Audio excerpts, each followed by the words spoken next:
Oke. Ini saya buka selamat datang dulu ya.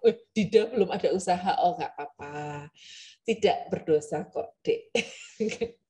Kak Dida, bagus. Mungkin semoga nanti habis dari ini langsung bisa ketemu gitu ya.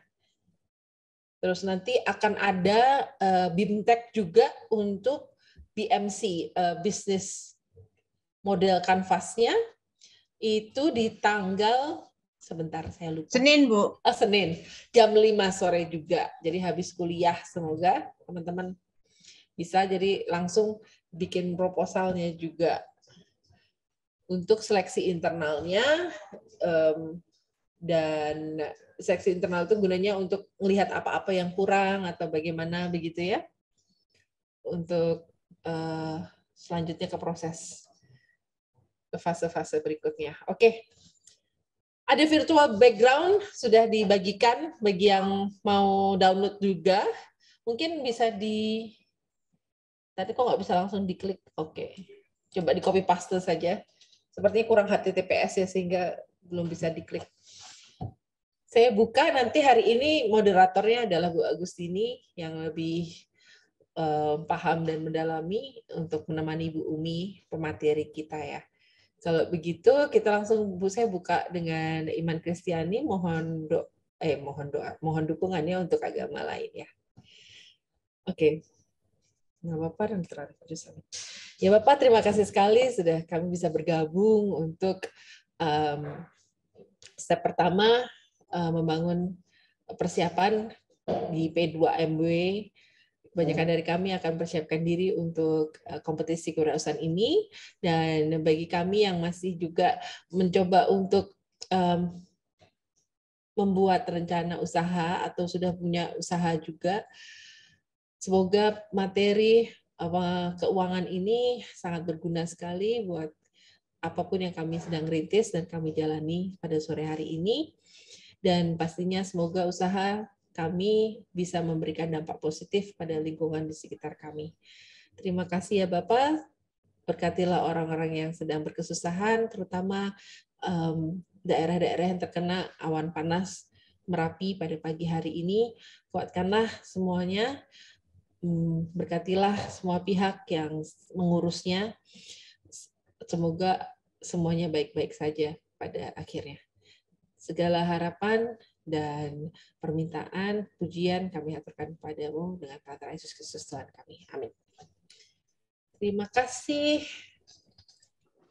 Kembali mengingatkan, sebelum kita mulai, kembali mengingatkan teman-teman peserta dimohon untuk mengubah nama dengan format nama bisnis, diikuti dengan nama peserta. Oke, selanjutnya kita langsung saja ke materi. Saya serahkan waktu pada Bu Agustini dan Bu Umi Murtini. Terima kasih. Baik, terima kasih Ibu Winta. Sekali lagi selamat sore Bapak-bapak, Ibu-ibu, dan adik-adik calon wirausaha. Dan terutama yang sedang mempersiapkan P2MW. Ya, terima kasih juga teman-teman lain yang masih dalam proses penyusunan proposal. Nah, ya, jadi kita masih menunggu, sebetulnya masih ada beberapa yang masih menyusun proposal. Mereka, Bu, masih menyusun. Oh, nggak apa-apa. Ini justru pada proses penyusunan proposal salah satunya adalah menghitung harga pokok produksi, harga pokok penjualan, lalu sampai pada bagaimana untuk menyusun laporan keuangan. Baik, tak berlama-lama, sudah hadir bersama-sama dengan kita di ruang Zoom Ibu Umi Murtini, SEMSI. Beliau adalah dosen Fakultas Bisnis, tentu semua sudah mengenal. Halo Bu Umi, selamat sore. Bu Umi. Oke, sore Bu. Iya, selamat sore. Oke, Bu, kok kita bajunya kakak beradik meh podo. Oh, seragam. Seragam. Tempatku tulisannya bagus loh. Bagus tak? Jadilah seperti air putih, tidak mewah tapi apa? berarti. Oh, tapi berarti. Oke, baik. Ya, seperti apa yang tertulis di kaos Bu Umi sore hari ini pasti akan sangat berarti untuk teman-teman yang saat ini sedang menyusun proposal. Baik, Bu Umi, segera waktu akan saya serahkan kepada Bu Umi untuk menjelaskan perhitungan harga pokok produksi dan harga pokok penjualan sampai pada penyusunan laporan keuangan. Materi sudah disampaikan beberapa waktu sebelum acara ini, harapannya akan bisa lebih banyak didalami dan diskusi. Mumpung ketemu Bu Umi, jadi bisa langsung diskusi. Baik, monggo Bu Umi, saya persilahkan. Bu Umi, apabila ada pertanyaan di tengah jalan, apakah diizinkan atau mungkin kita menunggu selesai baru buka tanya jawab begitu? Bagaimana Bu Umi? Diizinkan. Santai saja. Oh, baik. Ya, ya. Monggo Bu Umi. Saya izin share screen ya. Bentar. Oke. Ada tahu bulat lewat. Share screen. Bentar kok nggak mau dimaksimalkan. Oke. Nah, teman-teman, kita lebih banyak diskusi saja karena akan lebih mudah dipahami kalau ini diskusi diterapkan di langsung ke usaha atau proyek teman-teman gitu ya. Karena nanti kan setiap usaha, setiap proyek itu biasanya akan unik, akan berbeda penghitungannya. Jadi nanti tidak perlu nunggu saya selesai. Kalau ada yang mau bertanya boleh raise hand, boleh langsung buka mikrofon gitu ya. Oke, jadi kita akan santai dan lebih banyak diskusi. Baik, ini kita akan penentuan harga pokok dan harga penjualan. Nah, sebetulnya apa yang membedakan harga pokok dan harga penjualan? Itu yang membedakan nanti kalau harga pokok itu adalah untuk memproduksi satu produk jadi, itu kita butuh uang berapa, gitu ya. Nah, kalau harga penjualan, harga pokok untuk penjualan itu mestinya nanti adalah harga pokok produksi ditambah, gitu kan? Ditambah berapa keinginan untuk laba, gitu. Nah, tujuannya kenapa kita perlu menghitung harga pokok itu untuk mengetahui nanti kita sebetulnya mau ambil margin laba kita itu berapa. Kemudian untuk memprediksi laba atau rugi. Nah, seringkali pengusaha yang sudah jalan, mereka itu kalau ditanya, Ibu, Bapak, untungnya berapa? Nggak tahu gitu ya. Kemudian kalau ditanya, kenapa kok bisa sampai nggak tahu untungnya? Karena mereka itu sebetulnya nggak tahu berapa sih biaya yang sesungguhnya untuk membuat satu produk yang mereka buat. Salah satu contoh, saya pengabdian menghitungkan HPP itu untuk produksi teh Kisuko yang di Nglinggo, itu tehnya itu sudah sampai ke luar negeri, sudah sampai ekspor, tapi dia enggak tahu untung atau enggak gitu. Nah, begitu ketika saya hitungkan HPP-nya begitu ya, ternyata baru sadar kalau mereka jual selama ini yang mereka jual di dalam negeri itu ada yang melalui online, tapi yang melalui online itu melalui pihak lain yang mengonlinekan. Jadi ada pihak lain ngambil ke tempat Pak Suko, kemudian dia jual secara online. Dan ternyata itu keuntungannya untuk per packs itu tidak nyampe Rp1.000. Nah, kan kasihan sekali. Jadi dari Pak Suko itu memang 15.000 gitu ya. Karena ini untuk kita, jadi saya bukakan saja. Sedangkan kalau kita beli secara online, beli di luar itu 20.000, masih plus ongkos kirim, gitu kan. Nah, sedangkan yang memproduksi itu hanya dapat Rp1.000, nggak nyampe. Nah, setelah kami hitungkan HPP-nya, baru dia sadar kalau selama ini dia jual dengan harga yang rugi gitu ya. Walaupun untung, tapi kan kecil sekali gitu. Karena itu Kenapa bisa seperti itu? Karena mereka nggak menghitung biaya tenaga kerja, pasti tidak mereka hitung. Kemudian depresiasi tidak mereka hitung. Seperti tanaman teh itu kan ada terdepresiasi juga karena satu saat itu perlu diganti pohonnya gitu ya. Nah, selama ini mereka hanya dapatkan bantuan dari pemerintah sehingga mereka nggak menghitung kalau misalnya nanti nggak dapat bantuan dari pemerintah bagaimana. Nah, itu salah satu contoh kenapa perlu menghitung HPP. Paling tidak kalau sudah jalan ya kita sadarlah. Kalau selama ini ternyata kita jual dengan harga rugi gitu. Nah, untuk menghitung HPP memang kita perlu menggolongkan biaya dulu gitu ya.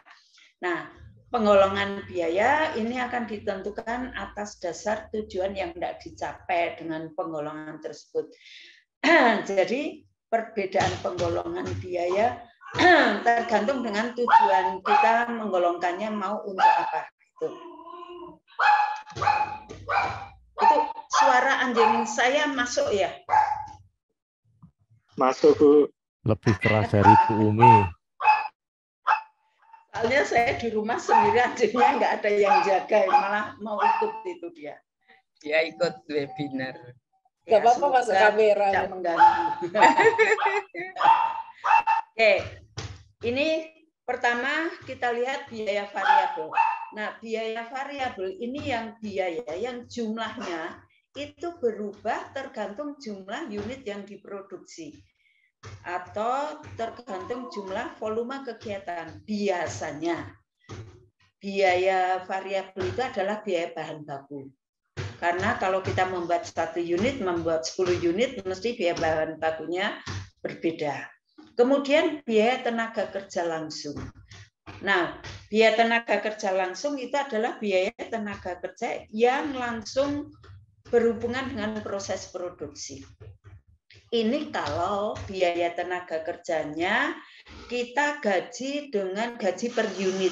Jadi misalnya gini, untuk kalau dia berhasil menghasilkan 1 unit produk jadi, maka dia mendapat bayaran misalnya 10.000. Nah, sehingga ketika dia menghasilkan 10 unit produk jadi, dia akan mendapat gaji sebanyak 100.000. Nah, itu masuk ke biaya variabel. Nggak mau turun. Oke. Nah, kalau ada biaya variabel, ada biaya yang semi variabel. Biaya semi variabel ini sebetulnya adalah biaya yang mengandung unsur fix dan mengandung unsur variabel. Jadi biaya ini akan berubah, cuman perubahannya tidak proporsional dengan perubahan output kegiatan perusahaan. Nah, misalnya gaji pegawai bagian produksi tadi ya, dia mendapat gaji tetap per bulannya 1 juta. Ditambah, kalau dia menghasilkan 1 unit tadi dapat 10.000 misalnya. Nah, dalam 1 bulan dia bisa menghasilkan 10 unit. Berarti gajinya menjadi 1.100.000. Kalau dia berhasil membuat 100 unit, berarti kan gajinya 1 juta ditambah 100 unit kali 10.000, berarti gajinya menjadi berapa? 2 juta, gitu ya. Nah, itu adalah biaya semi variabel. Biasanya ya, itu masuk di gaji untuk biaya tenaga kerja langsung. Atau mungkin biaya tenaga kerja tidak langsung tapi bagian pemasaran. Biasanya kenapa mereka digaji semi variabel? Karena untuk memotivasi mereka bekerja lebih baik gitu ya, menghasilkan lebih banyak kalau penjualan ya supaya mereka bisa menjual lebih banyak. Tadi semi variabel, yang ini biaya semi fix gitu. Sebetulnya sama juga.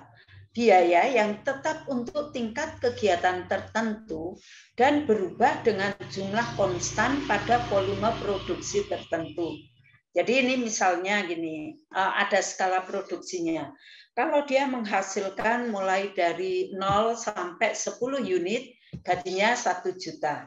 Tapi nanti kalau menghasilkan 11 unit sampai 20 unit, mungkin gajinya menjadi 1,5 juta, naiknya hanya 500, atau bahkan naiknya malah lebih banyak.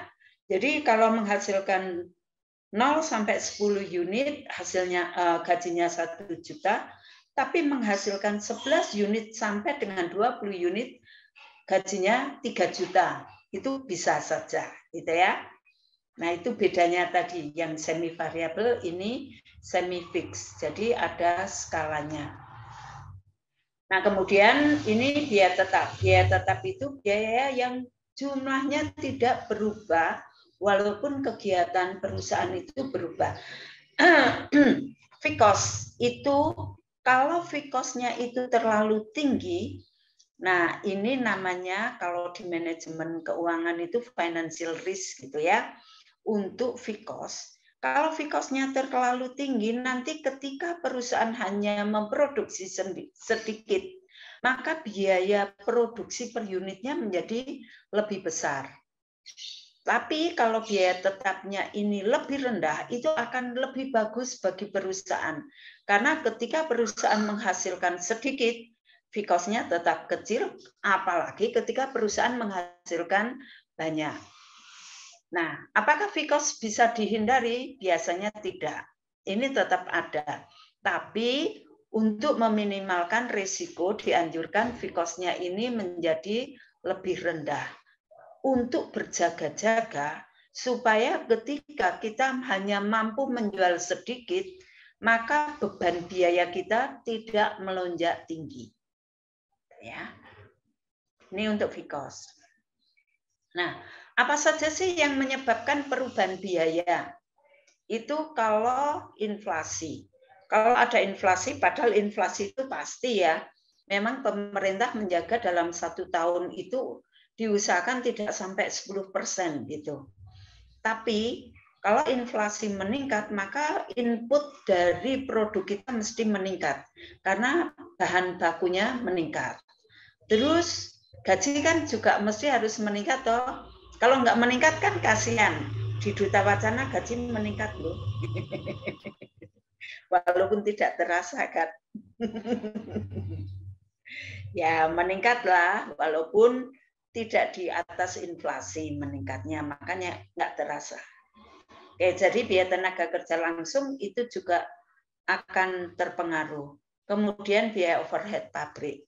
Nah, bahan baku, tenaga kerja langsung, dan BOP itu mempengaruhi HPP, sehingga biasanya kalau inflasi meningkat itu akan menyebabkan biaya produksi juga meningkat. Ketika ada inflasi, biaya produksi meningkat, harga jual kita tidak bisa ditingkatkan, ya kita sadar kalau keuntungan kita pasti akan menurun. Karena meningkatkan harga jual itu kan tidak mudah. Oke, kemudian yang kedua yang menyebabkan perubahan biaya itu adalah perubahan volume produksi, jelas ya. Memproduksi semakin banyak, kalau biaya variabelnya unsur biaya variabel lebih besar, maka biaya produksi akan lebih besar. Tapi lebih baik biaya, kalau bisa sih biaya variabel semua, walaupun itu nggak mungkin gitu ya. Jadi yang fix itu diusahakan seminimal mungkin. Oke, kemudian yang 3, perubahan efisiensi mesin. Nah, biasanya mesin yang semakin efisien itu membutuhkan input yang lebih banyak. Dalam arti gini, kalau mesin itu kapasitas produksinya lebih besar, nah itu biasanya lebih efisien dibanding yang kapasitas produksinya lebih rendah. Tetapi ketika kita hanya membutuhkan yang lebih rendah tadi untuk kita jual, nah itu akan mempengaruhi efisiensi kita. Gitu. Kemudian yang keempat, perubahan BBM, listrik, dan biaya telekomunikasi. Kemarin Bu Tini udah teriak tuh, kedengaran dari ruangan saya. Katanya naik ya BBM-nya. Iya, Rp500. Nah, naik Rp500 kan kalau dipersenkan juga lumayan gitu. Dan itu pasti akan mempengaruhi yang lain. Sehingga biaya produksi yang mengelola, dia yang mengambil kebijakan. Harus memproduksi berapa, memproduksinya di mana, terus proses produksinya bagaimana, dijual melalui apa, kemudian dijual berapa, harga berapa. Itu kan perlu satu keputusan. Nah, yang ngambil keputusan itu adalah manajer. Yang mengatur semuanya itu adalah manajer. Sehingga manajer tetap harus digaji. Walaupun nanti biasanya mahasiswa, Bu ini kan usaha sendiri, saya yang memproduksi sendiri, saya juga yang mengambil keputusan. Nah kalau itu maka kebetulan manajernya dia juga sebagai tenaga kerja langsung. Jadi gajinya 2. Itu seperti Pak JJS, gajinya 2 kan? 1 Pak JJS sebagai kaprodi. Itu kan digaji sebagai kaprodi, ada tunjangan kaprodi gitu ya. Nah, tapi kan tugasnya mengambil kebijakan-kebijakan tentang di prodi. Lalu yang kedua, Pak JJS sebagai dosen, maka dia digaji sebagai dosen berdasar SKS, gitu kan? Nah, sehingga gajinya Pak JJS double sebagai manajer juga sebagai tenaga kerja langsung. Kalau di perguruan tinggi dosen kan tenaga kerja langsung. Gitu. Jadi nanti walaupun itu usaha sendiri, usaha kecil, ingat ya, tetap harus digaji itu. Walaupun semampu perusahaan menggajinya dulu. Oke, walau seandainya digaji 0 bagaimana? Ya monggo itu kebijakannya, tapi ingat tetap harus ada gaji ya. Cuman gajinya 0 gitu kan? Seperti pajak. Yayasan itu kan bukan tidak kena pajak, yayasan itu kena pajak, tapi 0%. Nah, nanti akan dievaluasi 4 tahun punya uang berapa. Kemudian kalau uangnya nggak digunakan kena pajak 25%. Lumayan tuh. Oke. Jadi biaya tenaga kerja tidak langsung itu dipengaruhi oleh upah menurut waktu. Jadi kalau itu nanti akan jadi fixed cost. Upah menurut unit, maka itu adalah variabel. Menurut waktu itu per bulan digaji berapa, gitu ya. Kemudian upah insentif ini adalah semi variabel. Tadi berarti misalnya dipengaruhi oleh unit produksi sampai batas tertentu, contohnya upah linting kalau di rokok itu ya. Kalau dia mampu melinting 1.000 rokok, maka upahnya akan 100.000. Kalau mampu melinting 1.500 rokok, maka upahnya 150.000 gitu. Oke. Nah, kemudian jangan lupa ada biaya bahan pembantu. Nah, biaya pembantu ini bukan gaji pembantu rumah tangga lo ya, tapi biaya bahan pembantu. Oke, ini adalah biasanya ya teknologi produksi. Jadi teknologi lebih baru ini lebih menghemat biaya, tetapi ini kalau tergantung kondisi mesinnya. Kalau mesinnya semakin baru, biasanya bisa menghemat biaya bahan pembantu. Oke, contohnya yang paling mudah gini, biaya bahan pembantu itu sering disebut dengan BOP, biaya overhead pabrik. Seringkali tidak nampak di hasil di produknya. Seringkali ya, tapi juga ada yang nampak. Oke. Biayanya mungkin jauh lebih kecil dibanding biaya tenaga kerja langsung dan biaya bahan baku. Tapi kalau tidak ada itu, produknya nggak jadi. Contohnya, biaya listrik. Ya. Nah, biaya listrik, kalau misalnya sekarang membuat mebel, membuat mebel menggergaji pun sekarang pakai listrik kan. Nah, kalau tanpa listrik maka nggak bisa digergaji sehingga mebelnya nggak jadi. Itu. Nah, padahal listrik nggak nampak di produknya. Kalau nampak malah medeni kan listriknya. Oke. Yang lain, kalau membuat mebel, membuat kursi butuh sekrup. Bukan karena kecilnya sekrup ya, tapi biaya membeli sekrup dibanding membeli kayunya pasti jauh lebih murah beli sekrup. Sekrupnya ini nampak di produk akhir, tapi biayanya kecil. Kalau kursinya nggak disekrup, maka kursinya nggak akan bisa diduduki.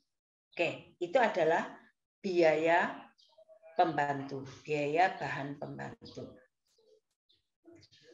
Oke. Nah, biaya aktiva tetap. Biaya aktiva tetap ini sebetulnya adalah penyusutan. Oke, penyusutan. Kalau kita berproduksi, kita kan menggunakan alat-alat. Nah, alat-alat itu nilai ekonomisnya akan berkurang sehingga harus kita susutkan. Itu menjadi biaya, gitu ya, menjadi biaya. Walaupun mesinnya tetap low, sekrup mesinnya tidak berkurang, cuman nanti kan efektivitas penggunaan mesin itu menjadi berkurang. Jadi itu harus didepresiasi. Ini yang seringkali juga lupa dilakukan. Banyak metode depresiasi, yang paling mudah itu garis lurus saja. Garis lurus itu adalah harga perolehan, berarti harga barang itu sampai siap dipakai. Itu namanya harga perolehan, dibagi dengan umur ekonomis dari alat itu. Nah, bagaimana cara tahu berapa umur ekonomis alat itu? Tanya aja sama yang jual. Misalnya mesin jahit. Ini kalau mesin jahit biasanya bisa dipakai sampai berapa tahun. Yang jual itu biasanya tahu. Gitu ya. Kalau enggak ya searching lah. Sekarang semuanya lebih mudah dibanding zaman dulu. Oke, itu fungsinya nanti untuk menentukan harga jual. Kemudian jadi batas minimal ya, harga jualnya berapa. Kemudian untuk menentukan keuntungan yang diharapkan. Nah, ini unsur dari harga pokok produksi. Ada biaya bahan baku. Biaya bahan baku tadi ya nampak di produknya. Bahan baku itu ada banyak macam. Lalu biaya tenaga kerja langsung, tenaga kerja yang langsung berhubungan dengan proses produksi. Kemudian biaya overhead pabrik tadi yang mungkin kecil, mungkin tidak nampak di produk akhir, tapi mungkin juga nampak. Tetapi produk itu tidak bisa dikonsumsi kalau tidak ada BOP-nya. Apalagi tadi yang membuat donat ya. Donat itu, donat mulainya pakai tangan ya. Donat perlu pakai mixer enggak? Untuk telurnya sama gulanya tetap perlu di mixer kan? Nah, kalau tidak ada listrik ya bisa dikocok manual gitu ya. Tapi kan ya capek kan. Nah, ini untuk perusahaan manufaktur nih, biaya bahan baku itu berapa?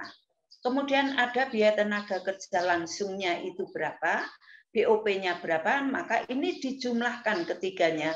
Ini menjadi total harga pokok produksi.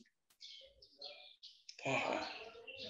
Nah, kalau untuk perusahaan dagang, tadi adanya jasa ya tadi, bukan perusahaan dagang.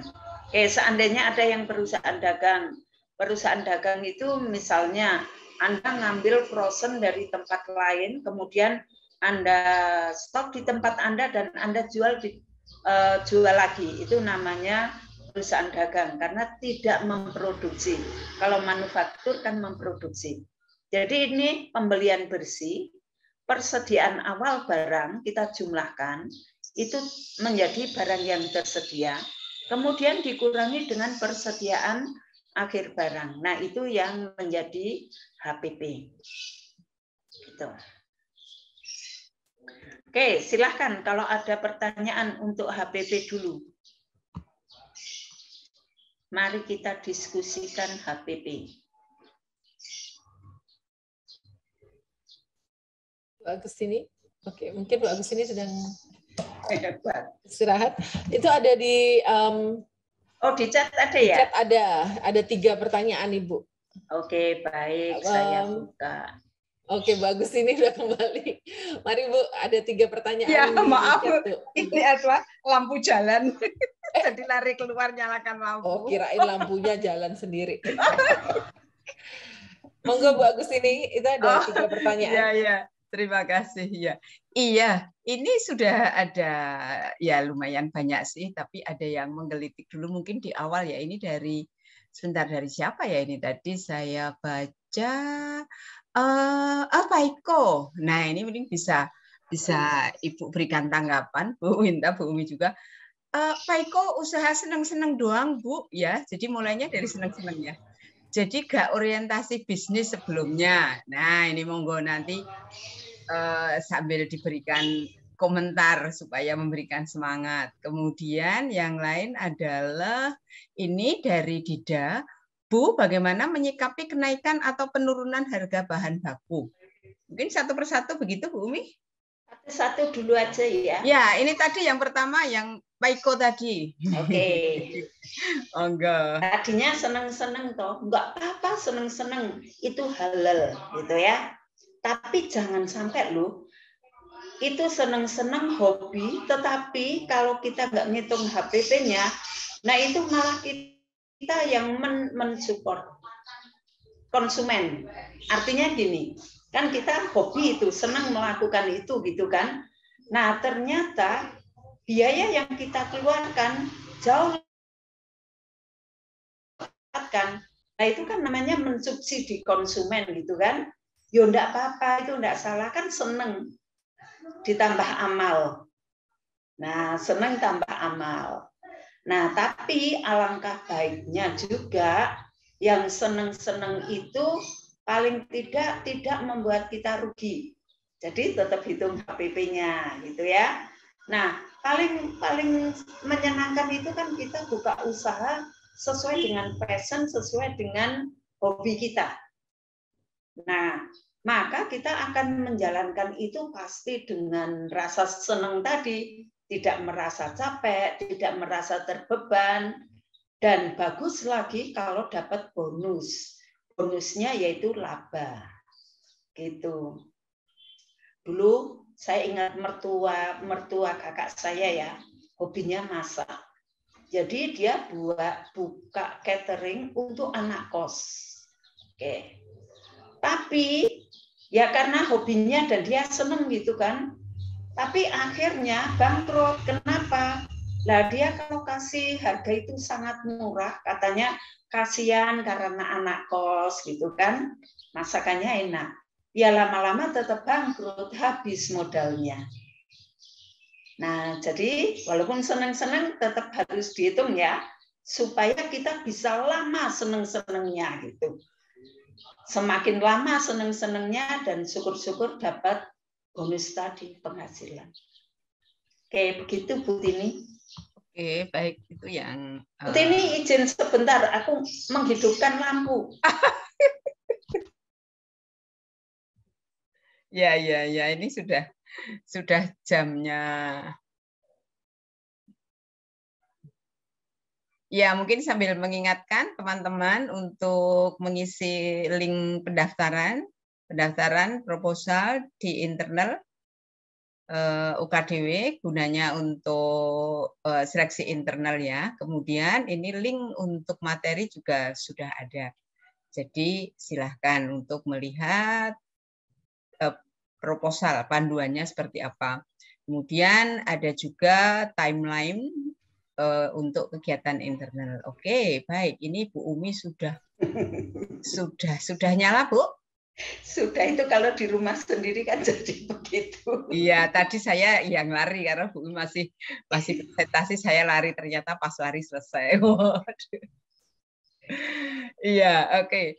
Baik, ini sampai mana tadi? Yang Dida belum ada usaha, belum dijawab, Bu. Iya, Bu Umi. Sebentar, mana ya ini kok hilang ya? Ini ya. Menyikapi kenaikan harga. Iya, betul, Bu. Iya, iya.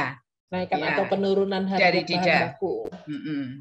Baik, kalau harga itu kan pasti dalam jangka waktu tertentu itu biasanya naik ya. Nah, menyikapi kenaikan harga itu bagaimana? Sebetulnya itu kita bisa lakukan kalau bisa cari dari sumbernya. Nah, kalau dari sumbernya, kalaupun dia naik pasti nggak tinggi-tinggi amat. Tetapi kalau kita dapat bahan baku itu sudah tangan keberapa begitu ya. Biasanya nggak hanya tangan kedua, ketiga, tapi sudah tangan keberapa begitu. Nah itu biasanya nanti kenaikannya akan semakin tinggi. Jadi nyikapinya bagaimana? Usahakan cari dari sumbernya. Itu yang pertama. Lalu yang kedua kalau memang bahan bakunya itu sangat berfluktuasi harganya, contohnya kalau teman-teman memproduksi bon cabai. Bon cabai itu kan sebetulnya cabai yang dihaluskan itu kan, padahal kita tahu harga cabai itu kan sangat-sangat berfluktuatif. Nah, bisa enggak misalnya ya, kalau kita punya kelompok gitu kan, kemudian kita menemui kelompok petaninya. Jadi kelompok petaninya kemudian kita membuat perjanjian untuk kita akan membeli di harga berapa, untuk jangka waktu berapa. Sehingga ketika harga itu sangat turun, kita tetap akan mendapat bahan baku tapi tidak dengan harga yang sangat murah. Itu kerugiannya begitu ya. Tetapi kita bisa menolong pihak lain. Kan kalau bisa kita usaha itu juga menolong pihak lain gitu ya.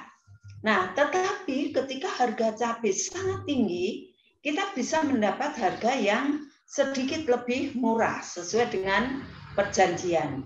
Nah, itu hanya bisa dilakukan kalau itu kita kerjasama dengan kelompok petani. Kalau dengan perorangan bagaimana? Nah, kalau dengan perorangan itu akan sulit, gitu ya. Karena nanti bisa saja ketika harganya bahan baku sangat tinggi, padahal walaupun sudah buat perjanjian dengan kita, ya kita tetap akan ditinggal, gitu kan? Mereka akan jual ke orang lain. Itu salah satunya. Jadi mungkin usahakan dapat dari sumber langsung, kemudian mungkin buat perjanjian dengan kelompok kalau itu sangat fluktuatif. Tetapi kalau untuk bahan baku yang tidak sangat fluktuatif, ya kita mesti harus spare harga lah.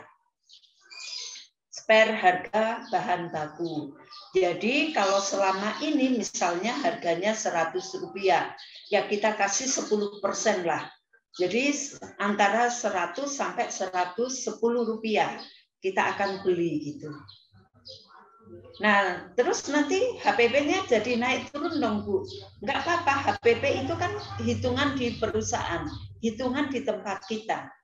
Nah, ketika HPP naik turun, padahal harga jual enggak bisa naik turun, ya nanti akan menyebabkan yang naik turun adalah keuntungan kita. Seperti itu. Tapi kan kita sudah pakai spare tadi 10%, sehingga nanti laba kita tidak tergerus tinggi lah. Begitu. Menjawab pertanyaan atau silakan kalau ada yang mau didiskusikan lagi untuk menyikapi harga yang berubah-ubah.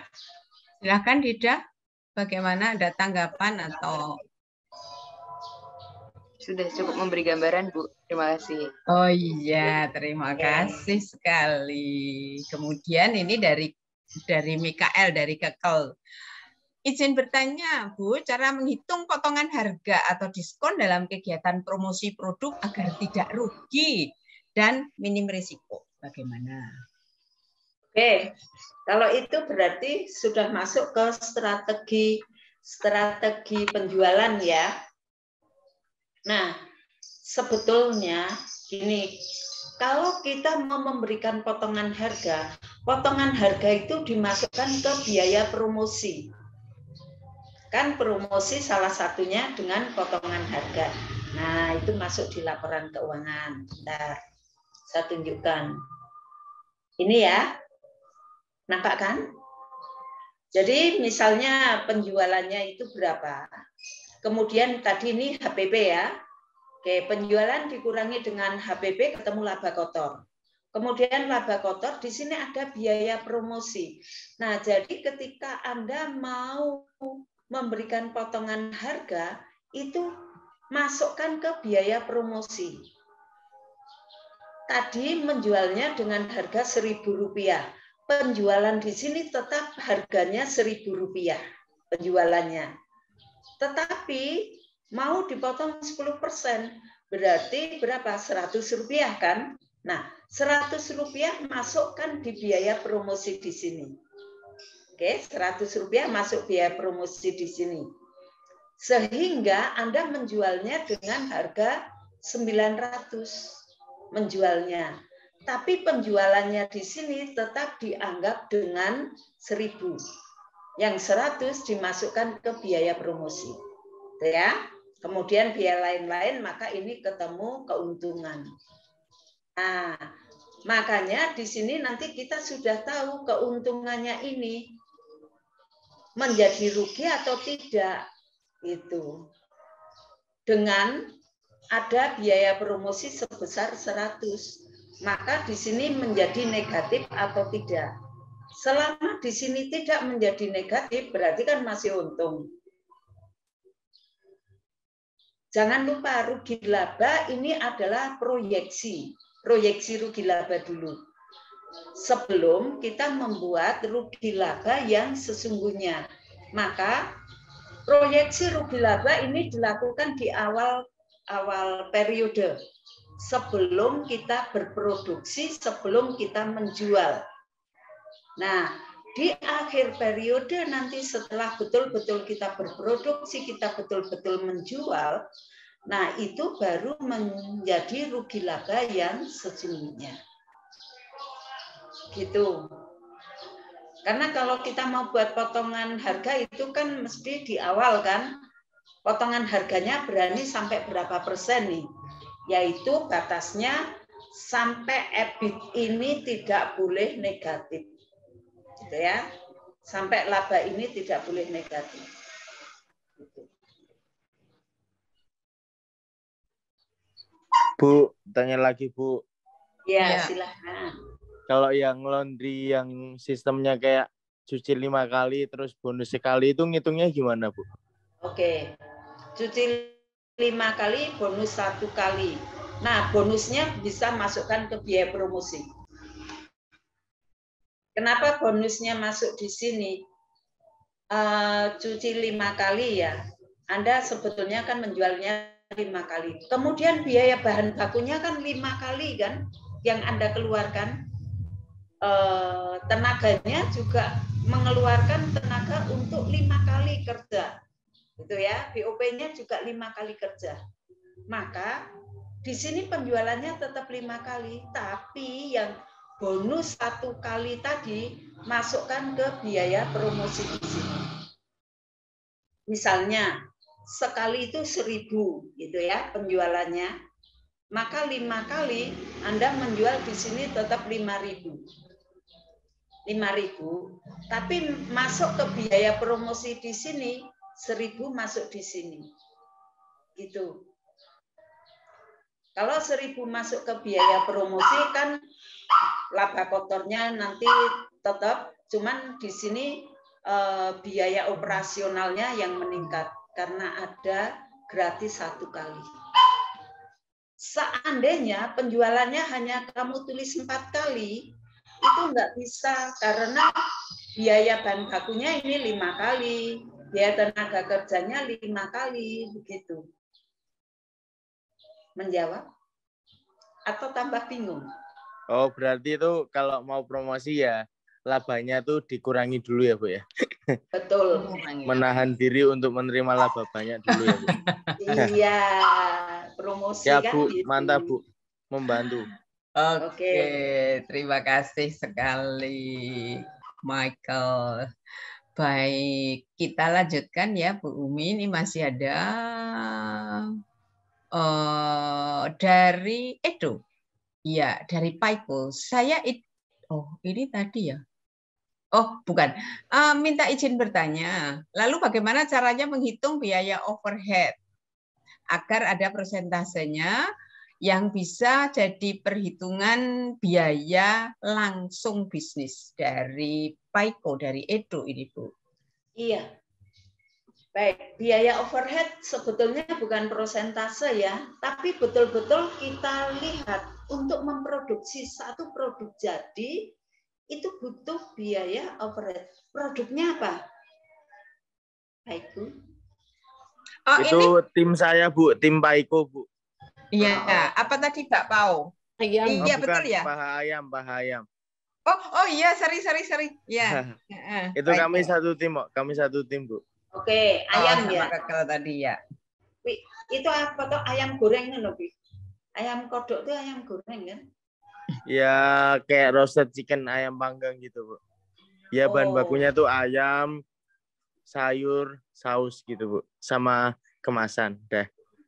Oke. Dibumbukan ayamnya? Ada yang versi beku, ada yang siap saji, ada juga yang vakum. Ya, tapi dikasih bumbu kan ayamnya? Bukan iya, ayam. Ada isiannya juga itu, Bu. Ya, isiannya telur. Oke. Pokoknya tuh isiannya kayak herb gitu, Bu. Ya, rempah-rempah gitu lah. Oke, paling tidak bumbunya, gitu kan?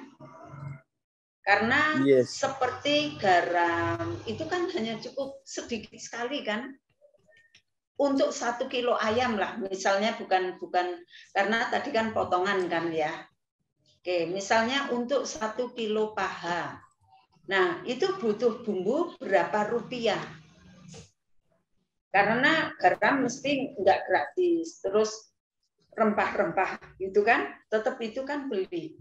Nah, itu kan masuk ke biaya overhead pabrik, ke BOP-nya. Sehingga Anda bisa coba untuk 1 kilo ayam itu butuh bumbu berapa. Kemudian biaya overhead pabriknya juga kan pakai listrik, pakai gas misalnya. Nah, untuk masak 1 kilo itu butuh gas berapa? Itu kan masuk di biaya overhead pabrik. Sehingga bukan dalam persentase, tapi betul-betul dihitung. Karena biaya overhead pabrik ini kadang-kadang kecil-kecil banyak, akhirnya jadi banyak juga. Gas kan pakai kan? Gas listriknya. Kalau misalnya ngitung per kilo sulit, yang ngitungnya per 10 kilo. Seperti itu. Baru nanti per 10 kilo, kemudian kan bisa ketemu per kilo, bisa ketemu per piecesnya. Karena sekilo isi berapa pieces, kan gitu. Menjawabkah? Jadi biaya overhead pabrik bukan dalam persentase ya, tapi betul-betul dihitung. Kalau masih bingung, boleh ditanyakan. Bagian mana yang bingung? Halo Edo, silahkan.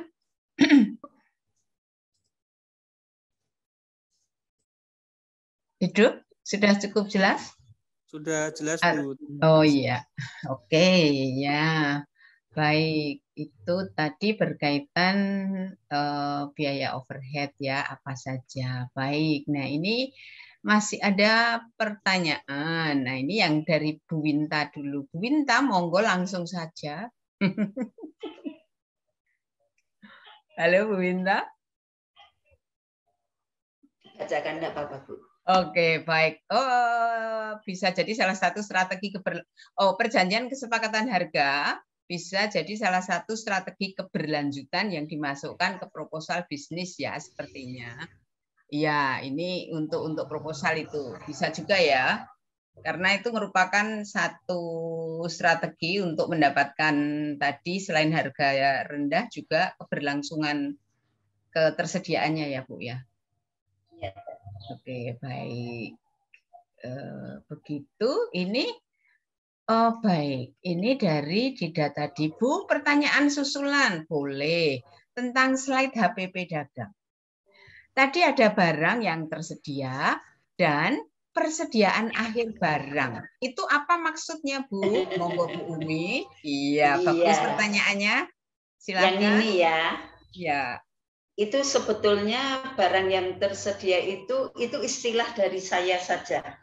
Jadi sebetulnya itu kan HPP barang dagang itu laba bersih ditambah persediaan awal dikurangi persediaan akhir itu ketemu HPP begitu.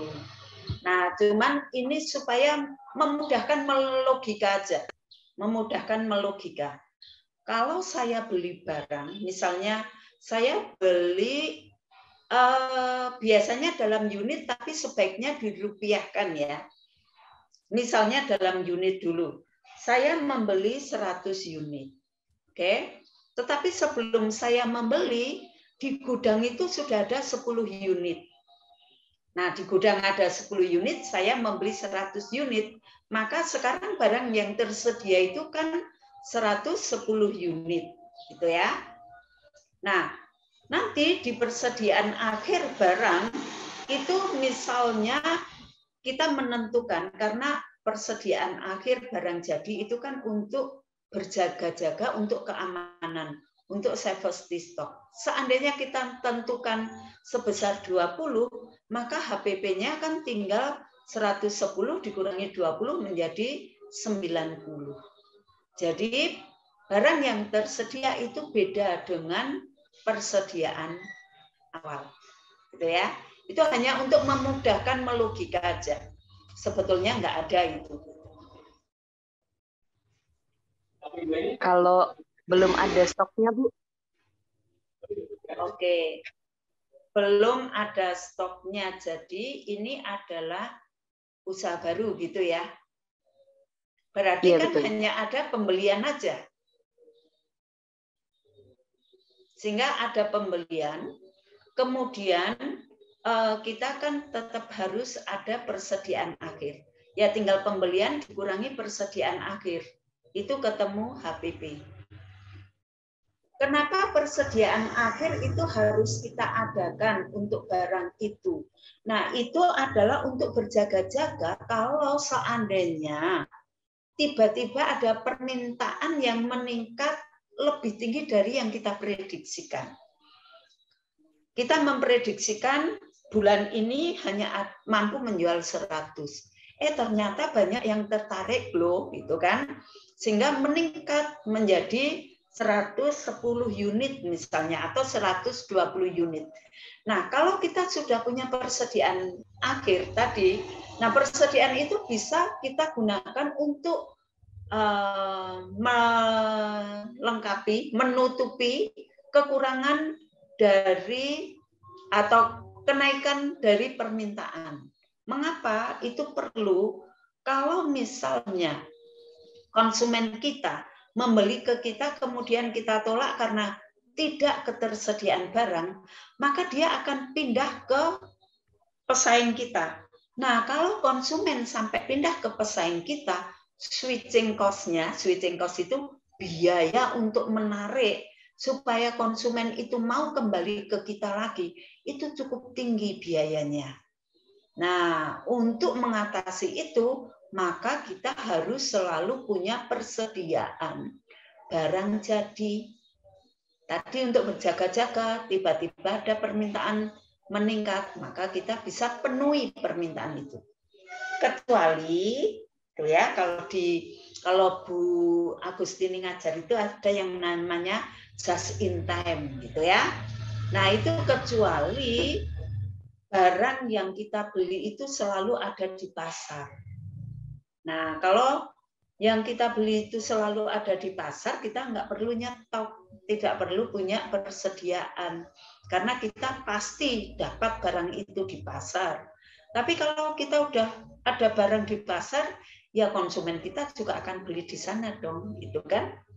Nah, mesti kan kita beli, kita akan menjual barang yang memiliki keunikan, gitu, supaya laku.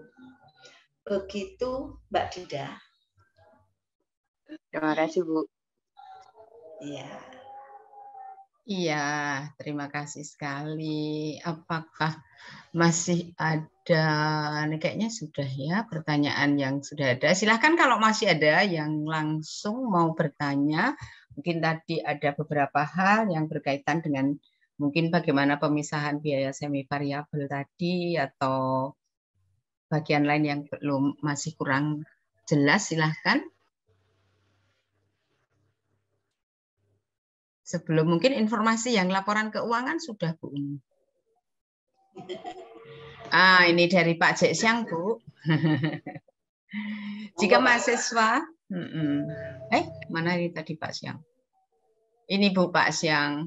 Jika sudah membuat draft keuangan, apakah Ibu berkenan mengoreksi Bu Umi? Ini dari Pak Siang. Boleh Pak, sangat berkenan. Boleh dikasih nomor WA saya Bu Tini nanti bisa. Iya. Jadi nanti teman-teman yang sudah membuat draft, buat saja kirim melalui WA ya. Soalnya kalau melalui WA kan saya bisa bukanya di mana saja gitu, supaya bisa lebih cepat nanggapi. Ya. Oke, baik. Teman-teman lain, gimana? Masih ada pertanyaan atau mungkin mau laporan keuangan dulu Bu Umi sekilas dulu? Iya, ini laporan keuangan ya, yang ini tadi sudah kan? Ya, sebagian sudah. Jadi tadi penjualan tadi juga udah ditanyakan ya. Kalau mau memberikan potongan 5 gratis 1, jangan lupa itu nanti masuk ke biaya promosi karena tujuannya itu kan memang untuk promosi. Kemudian biaya administrasi dan umum, ini adalah biaya untuk mencatat, itu kan seharusnya tetap ada ya, walaupun kecil gitu, tetap ada. Kemudian biaya tenaga kerja tidak langsung. Nah tadi ini biaya manajernya, Bu ini saya kerjakan sendiri, ya berarti Anda dapat gaji 2, gitu kan? Biaya tenaga kerja langsung karena mengerjakan sendiri, dan manajer karena masuk ke biaya tenaga kerja tidak langsung. Nah, kemudian biaya apa saja yang Anda keluarkan selain harga pokok produksi itu masukkan ke biaya operasional. Oke, apa saja yang dikeluarkan selain HPP ya, masuk biaya operasional. Jangan lupa ini tidak tertulis adalah depresiasi. Depresiasi alat-alat, depresiasi aktiva tetap. Nah, kriteria aktiva tetap itu adalah alat aktiva yang bisa dipakai berkali-kali, gitu ya. Dan biasanya usia ekonomisnya lebih dari 1 tahun. Nah, kalaupun usia ekonomisnya 1 tahun ya enggak apa-apa, berarti tiap bulannya didepresiasi dengan harga perolehan dibagi 12. Itu kan jadi depresiasi per bulan, gitu ya. Depresiasi 1 tahunnya ya langsung habis gitu biaya aktiva tetapnya. Oke, tapi saya ingatkan jangan lupa itu tetap harus didepresiasi masuk ke biaya operasional. Oke. Laba kotor tadi penjualan dikurangi HPP laba kotor, dikurangi biaya operasional, ini menjadi laba sebelum bunga dan pajak. Nah, kalau uangnya ada yang pakai hutang, itu kan, ada yang pakai utang, utang itu kan mesti bayar bunga kan. Bu ini utang punya orang tua Bu, ya enggak apa-apa, utang punya orang tua. Kalau mau belajar profesional, gitu ya, kasih bunga, walaupun nanti bunganya diminta lagi untuk uang saku, gitu kan. Tapi kan catatannya di sini belajar profesional, gitu ya. Oke, bunga hutang. Kemudian ini ketemu laba sebelum pajak.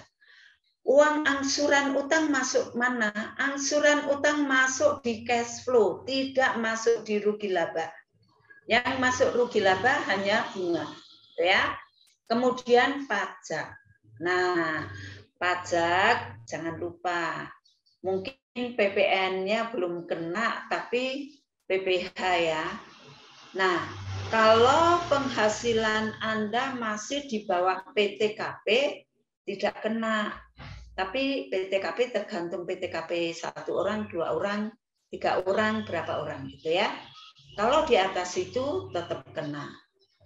Nah, kemudian kalau usaha kecil, kalau omset Anda dalam 1 tahun omset loh ya, dalam 1 tahun kurang dari 4,8 M, itu pajaknya 50% kali 25%. Oke. Kan pajaknya harusnya 25% pajaknya. Tapi karena masih usaha kecil, omsetnya kurang dari 4,8 M, maka pajak yang dibayarkan hanya 50% dari tarif pajak seharusnya. Sehingga 50% kali 25% adalah 12,5%. Nah, bayar pajak 12,5% dari keuntungan sebelum pajak ini. Oke, kalau bayar pajak nggak usah berpikir untuk itu pajaknya dikorupsi, pajaknya untuk beli Rubicon, nggak usah berpikir begitu ya. Kita berpikirnya haknya kaisar ya kita serahkan ke kaisar, haknya Tuhan kita kasih ke Tuhan, haknya kita ya kita ambil, begitu saja. Tapi kalau kita sudah memberikan hak kita ke kaisar, Allah pasti akan memberkati usaha kita. Daripada sakit hati, mikir yang lain gitu. Oke, pajak. Nah, ini baru ketemu laba bersih. Nah, laba bersih ini menjadi haknya siapa gitu kan? Laba bersih ini menjadi pemiliknya usaha, haknya pemilik usaha. Jadi pemilik usaha dia tidak punya hak mulai dari penjualan sampai ke pajak. Tidak ada satupun haknya pemilik usaha. Pemilik usaha adalah di laba bersih. Sehingga kalau rugi yang nanggung ya pemilik usaha. Kalau rugi, kalau enggak laba ya itu bejone pemilik usaha gitu kan. Kalau laba itu haknya pemilik usaha. Nah, sekarang masalahnya pemilik usaha dia sebagai pekerjanya dapat di sini biaya tenaga kerja langsung. Dia sebagai manajernya dia dapat di sini biaya tenaga kerja tidak langsung. Ternyata rugi, ya enggak apa-apa. Asal ruginya lebih kecil dari biaya tenaga kerja langsung dan biaya tenaga kerja tidak langsung. Anda masih dapat gitu ya. Tapi jangan lupa, kalau itu masih rugi artinya akan mengurangi modal. Modalnya yang akan berkurang. Gitu. Nah, nanti kalau modalnya berkurang kan lama-lama bangkrut. Nah, kemudian Anda berhak ngambil uangnya yang mana? Jangan kalau sudah selesai penjualan langsung Anda ambil, hak Anda enggak, bukan itu ya. Hak uang yang menjadi hak Anda adalah uang dari biaya tenaga kerja langsung dan uang dari biaya tenaga kerja tidak langsung. Tidak boleh mengambil uang lebih besar dari itu. Nah, ketika Anda nanti mengambil uang lebih besar dari itu, maka akan mengurangi laba dan akhirnya mengurangi modal. Karena kerugian itu mengurangi modal. Oke, ini rugi laba ya. Rugi laba itu laporan tentang kegiatan perusahaan selama 1 tahun. Jadi selama 1 tahun perusahaan itu ngapain aja? Terlihat di sini. Nah, yang kedua adalah neraca. Neraca ini laporan keuangan tentang posisi keuangan atau tentang kekayaan perusahaan. Jadi kekayaannya dia punya kas berapa. Kalau Anda menjualnya secara cash, maka tidak punya piutang. Piutangnya 0. Kalau Anda tadi punya persediaan, maka di sini ada persediaannya berapa. Gitu ya. Kalau nggak punya investasi jangka pendek, ya dihilangkan, nggak usah. Aktiva lancar lainnya kalau ada, kalau enggak ya ini enggak usah. Gitu ya. Jadi kas dan persediaan saja aktiva lancarnya. Kemudian aktiva tetapnya, mari silahkan Anda punya aktiva tetap apa saja, masukkan di sini. Ibu, kalau tempatnya itu sewa. Nah, kalau tempatnya sewa, maka tidak masuk di neraca. Sewa masuknya adalah di rugi laba. Di sini biaya operasional, ada biaya sewa. Gitu ya, masuk di sini. Nah, kecuali sewanya itu Anda bayar 10 tahun di depan. Sewa 10 tahun dibayar di depan. Nah, kalau sewa 10 tahun bayar di depan, itu masuk di aktiva tetap. Jadi misalnya di sini sewa tanah atau sewa gedung gitu ya. Anda masukkan 10 tahun. Biaya sewanya 10 tahun masuk di sini. Tapi ingat, itu neraca tahun pertama. Ketika neraca tahun kedua, maka biaya sewa tadi 10 tahun misalnya 10 juta, maka neraca tahun kedua biaya sewanya tinggal 9 juta. Karena yang 1 juta menjadi penyusutan. Itu. Penyusutannya nanti masuk di rugi laba tadi, biaya sewa. Yang di rugi laba, biaya sewanya ini juga masuknya 1 tahun saja. Bukan 10 tahun langsung dimasukkan jadi biaya operasional di depan. Tidak. Gitu ya. Ini adalah biaya operasional per tahun. Jadi sewa per tahun. Walaupun sewa Anda 10 tahun. Oke, sewa 10 tahun masuknya di neraca di aktiva. Tahun pertama. Tahun kedua tinggal 9 juta. Tahun ketiga tinggal 8 juta. Gitu dan seterusnya. Oke, depresiasi ya. Nah, kemudian utang. Kalau ada utang masukkan. Ini ada utang jangka pendek, utang jangka panjang. Yang membedakan panjang pendeknya adalah jatuh tempo. Kalau utang itu tahun ini harus dilunasi, maka utang itu adalah utang jangka pendek. Tapi kalau Anda melunasinya masih tahun depan, maka itu masuk ke utang jangka panjang. Anda utang 10 tahun yang lalu, tapi sekarang tahun ini harus dilunasi, maka utang yang dilakukan 10 tahun yang lalu, tahun kemarin masih jadi utang jangka panjang, tahun ini jadi utang jangka pendek. Gitu. Oke, kemudian ekuitas ini adalah modal sendiri. Oke, modal sendiri yang Anda skorkan berapa? Ini adalah laba ditahan. Kalau seandainya labanya itu tidak diambil oleh pemilik usaha, tapi mau untuk nambah modal, maka itu masuk di neraca, masuk laba ditahan. Nah, jangan lupa membuat neraca aktiva dan pasiva harus sama. Total aktiva berarti aktiva lancar dan aktiva tetap. Jumlahnya harus sama dengan total pasiva. Harus sama dengan hutang dan ekuitas. Tuh. Jadi kalau kuliah akuntansi itu kan, kuliah akuntansi S1 sampai S10 namanya neraca, tetap harus balance. Gitu ya. Oke. Nah, ini laporan keuangan yang ketiga. Itu adalah cash flow. Nah, cash flow itu adalah aliran kas. Ini beda dengan neraca, beda dengan rugi laba. Cash flow yang harus Anda tahu bahwa saldo saldo akhir satu periode otomatis menjadi saldo awal periode berikutnya. Aliran kas ini gunanya untuk mengetahui berapa jumlah kas yang Anda miliki. Nah, Kalau itu usaha baru ya, usaha baru. Mungkin usaha Anda masih rugi, tapi tetap bisa terus jalan. Asalkan cash-nya masih positif. Oke? Rugi nggak apa-apa.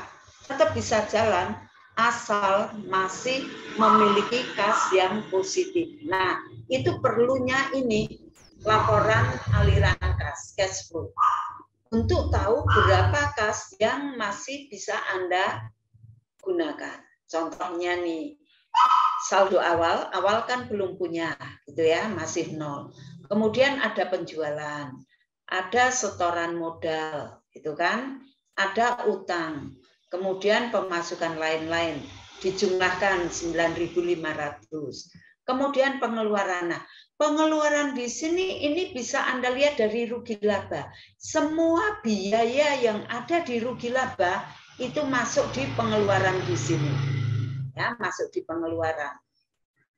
Oke, sehingga ini pengeluarannya ada 1.050. Maka total pemasukan dikurangi dengan pengeluaran ketemu saldo akhir 8.450. Nah, saldo akhir di sini itu menjadi saldo awal. Lihat ya, ini ada mengangsur hutang. Oke. Jadi angsuran hutang tidak masuk di rugi laba, tapi masuknya di aliran kas. Tuh. Kalau bunga utang masuk di aliran kas dan masuk di rugi laba. Itu ya, lainnya masuk di rugi laba kecuali angsuran hutang. Oke. Nah, kemudian ada penjualan. Ini setoran modalnya nggak ada karena Anda nyetor modalnya hanya sekali, gitu ya. Utang hanya dilakukan awal di bulan Januari. Bulan Februari Anda nggak utang lagi, maka ini kosong-kosong. Kemudian mungkin ada pemasukan lain sebesar 100, sehingga total pemasukannya 8.450 ditambah 1.000 tambah 100. Kok ya kebetulan ini angkanya sama. 9.550. Kebetulan ya angkanya sama. Oke, kemudian semua pengeluaran. Nih ada mengangsur hutang di bulan Februari, juga ada mengangsur hutang. Oke, maka ketemu total pengeluaran. Total pemasukan tambah total pengeluaran ini menjadi saldo akhir. Oke. Itu laporan keuangan yang wajib 3 itu kan, rugi laba, neraca, dan aliran kas. Nah, dari aliran kas ini, asal ini masih positif, walaupun rugi tetap bisa jalan. Tapi kalau misalnya ini aliran kasnya sampai negatif misalnya ya, aliran kasnya negatif. Nah, justru kalau Anda tahu aliran kasnya negatif, itu sebagai bahan manajemen untuk mengambil kebijakan. Oh, artinya supaya kasnya tidak negatif, saya penuhi dengan apa? Utang misalnya. Sehingga utang itu direncanakan tidak mendadak. Karena kita tahu kapan kas kita negatif. Yes. Laba ditahan tidak masuk ke aliran kas ya. Laba ditahan tidak masuk di aliran kas, tapi masuk di rugi laba. Masuk di neraca. Oke, laba dari rugi laba tadi, kalau mau menambah modal, itu masuk di neraca.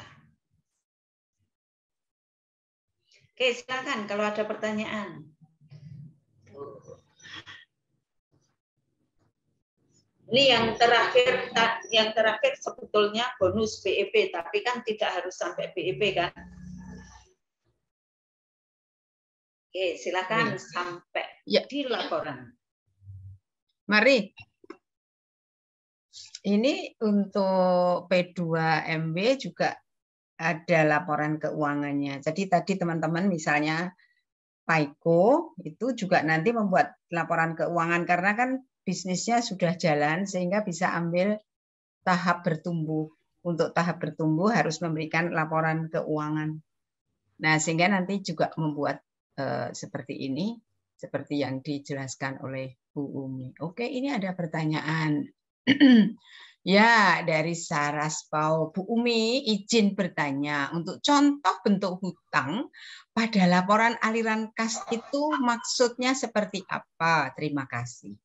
Monggo Bu Umi. Iya, kalau misalnya hutang itu dilakukan di awal periode untuk nambah modal. Jadi hutang itu untuk nambah modal. Kalau misalnya di awal tidak pakai hutang gitu ya, ya enggak apa-apa, kan tidak semua usaha harus pakai hutang gitu kan.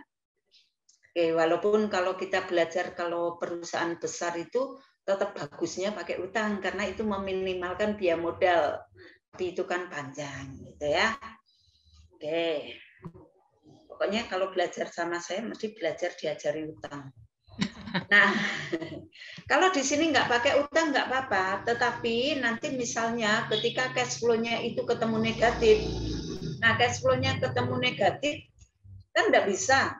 Kalau cash flow ketemu negatif, maka perusahaan itu tidak bisa berproduksi lagi, tidak bisa jalan lagi, tidak bisa operasi lagi. Supaya bisa operasi lagi, maka supaya saldo akhirnya ini jangan sampai negatif. Cara paling mudah adalah setoran modal. Kalau punya tambahan modal. Tapi kalau tidak punya setoran modal sendiri, ya dengan utang. Kan? Utang ke orang tua, kalau untuk usaha, tetap harus dihitung utang loh ya. Kalau nggak dihitung utang, berarti dihitung setoran modal dari orang tua. Maka orang tua Anda menjadi pemilik, salah satu pemilik perusahaan ini, karena dia menyetor saham di perusahaan Anda. Begitu menjawabkah? Kalau di ini tidak boleh pakai utang ya. Modal sendiri semua ya. Modal calon mertua, Bu. Iya. Oke, itu juga boleh termasuk di dalamnya. Oke. Baik, begitu tadi Mbak Afni dari Saraspau, Apvia. Cukup jelas ya? Cukup jelas, Bu. Oke, baik. Iya, oke. Ini dari Pak Siang. Bolehkah pemasukan bulan 1 di P2MB hanya dari dana P2MB? Bagaimana nih Pak Siang maksudnya? Oh iya. Tanya ke Bu Betul. Winta itu. Iya, jadi dana yang dari hibah itu ya Pak, begitu maksudnya. Gimana nih? Iya. Jadi maksud saya gini, ini mahasiswa kalau usaha awal kan dia enggak punya saldo, belum punya pemasukan. Satu-satunya sumber dana kan dari diberi dana hibah P2MW. Entah itu bentuknya apa istilahnya nanti ditalangi dulu oleh UKDW atau gimana lah. Tapi intinya kalau proposal diterima kan dapat duit tuh dari situ. Ya. Nah, itu kalau bayangan saya untuk mahasiswa-mahasiswa ini di bulan pertama pemasukannya itu dari situ saja. Nah, urusan utang saya rasa kok terlalu berat ya, nanti mahasiswa utang malah rambayar repot kok. Ya itu Bu maksudnya. Terima kasih. Iya. Itu jadi setoran modal ya Pak Siang? Oh, namanya setoran modal ya itu ya? Iya. Oh, I see. Jadi setoran modal. Cuman kan modalnya asalnya dari hibah gitu kan? Ya, 15 juta. Ya. Setoran modal. Ya, iya Bu, untuk yang usaha awal 15 juta. Itu berarti nanti ditulis di pertama ya langsung ya 15 juta. Ya. Cukup besar ya 15 juta. Iya. Turun ya, Bu. 20. Turun Bu. Oh. Ya, cuma dengan yang sekarang kuota pesertanya lebih banyak gitu Bu. Ya cukuplah buat usaha mahasiswa ya sebesar itu. Lalu menanyakan lagi Bu Umi, mumpung ada di aliran kas. Ini kemarin kan mahasiswa saya itu kan ngumpul ke saya. Nah ini pengeluaran bulan pertama itu kan saya minta Lula. Ini beli alat-alatnya gimana? Kan harusnya ditulis di pengeluaran ini kan semua tuh ya. Jadi misalnya dia beli oven, dia beli mixer, dia beli apapun kan di pengeluaran ya, benar ya? Iya. Ya, oke, betul berarti. Betul semua, pokoknya semua yang di kas keluar ya, semua kas keluar masuk di pengeluaran. Ya. Bahkan ini kalau ini tadi angsuran hutang kan juga itu kas keluar. Ya. Masuk di sini tapi tidak masuk di neraca kan gitu. Ya, ya. Ya, Pak. Oke. Jadi mungkin nanti saldo akhir bisa negatif tapi ya usahakan tidak negatif ya. Ya. Kalau misalkan itu biaya promosi termasuk ya berarti ya. Karena itu masuk, memang Pak. di beban itu kalau di P2MW itu kan pengeluarannya kan pengelompokannya kan satu untuk peningkatan produksi ya. Nek kami baca itu artinya untuk ya promosi untuk segala macam itu. Yang kedua untuk biaya produksi, ini jelas. Iya. Yang ketiga untuk legalitas, yang keempat untuk lain-lain itu seperti beli ATK dan sebagainya gitu loh. Itu kan kecil lah ya. Berarti itu semua biaya promosi dan sebagainya di bulan pertama itu tetap masuk di situ ya, termasuk masuk buat di bulan dosnya pertama. ya, masuk buat kemasan dan sebagainya kan mesti di bulan awal ya. Oke. Ya. Betul, berarti betul saya. Sehingga paling tidak saldo akhir kalau tidak boleh minus 0 lah, Pak. Ya. Kalau 0 itu kan artinya setoran modalnya tadi cukup untuk beli aktiva tetap ya. plus produksi di bulan pertama. Ya, oke. Nah, ini kasusnya ketika draft pertama kemarin mereka ngumpulkan itu, loh saldo akhir bulan pertama kok gede banget, dapatnya 15 juta kok. Artinya kok gede banget. Oh, ternyata dia belum masukkan beli alat-alatnya tadi loh. Beli oven, beli macam-macam itu belum dimasukkan. Wow, lah yo pantes. Nah, kalau kemudian gini Bu Umi, kalau penjualan bulan pertama itu masuknya di pemasukan bulan kedua ya? Enggak. Jadi gini. disebut bulan itu awal bulan atau akhir bulan nih? Nah, kita akan membuat cash flow per awal bulan atau akhir bulan, Pak. Wah, bingung. Nah, ini enggak ada panduannya soalnya. Gini, kita membuat cash flow akhir bulan. Kalau kita membuat cash flow akhir bulan berarti Januari sudah menjual, maka sudah ada pemasukan penjualan. Plus setoran modal. Ya, itu kesepakatan saja ya. Artinya konsistensinya saja toh, enggak ada yang salah di awal maupun akhir ya. Oke. Ya, baik. Seperti neraca dan rugi laba itu juga tergantung kita buatnya per awal bulan, awal tahun atau per akhir bulan atau akhir tahun begitu. Konsisten, Pak. Ya. Oke, terima kasih, Bu. Iya, Pak. Oke, baik. Terima kasih sekali, Pak Siang. Iya, ini juga tentu menjadi pencerahan kelompok-kelompok lain ya. Baik, masih adakah atau kita coba sapa dulu teman-teman yang belum muncul ini. Apakah masih ada ini Dutaria Galenda? Halo? Halo, Bu. Ini gimana? Ada pertanyaan produknya apa? Kalau kami, saya sama Loren itu mau buat pupuk organik cair itu, Bu. Ya, pupuk organik cair. Gimana? Apakah ada pertanyaan yang spesifik dari pupuk organik cair? Saya yang tanya bahan bakunya beli enggak? Nah, kalau di bahan bakunya sendiri kita juga memanfaatkan sampah organik yang ada di kantin itu, Bu. Seperti di kantin ada jus buah itu. Jadi kita ambil sampah dari kulit buah itu. Nanti dicampur sama urin hewan. Seperti itu, Bu. Kalau misalnya kantinnya tutup gimana? Libur.